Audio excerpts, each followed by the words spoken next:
சென்னை வேளச்சேரி காவல் நிலையத்தில் நம்ம இனத்தவருக்கு ஒரு சிறு பாதிப்பு.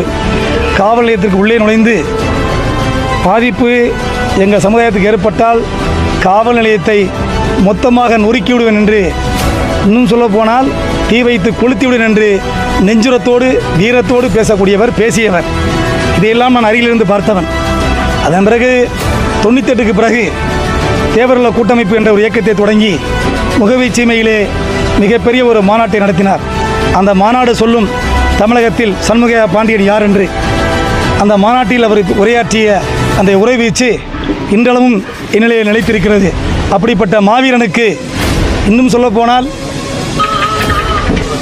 பிரபு, கார்த்திக் போன்ற நடிகர்களுக்கு ரசிகர்கள் பட்டாளம் உண்டு. ஆனால் என்னை பொறுத்தளவிலே ஒரு சமுதாய தலைவனுக்கு ரசிகராக இருந்தது என்று சொன்னால் அது மாவீரன் சண்முகையா பாண்டியன் ஒருவருக்கு மட்டும்தான். அப்படிப்பட்ட மாவீரனை நான் இங்கே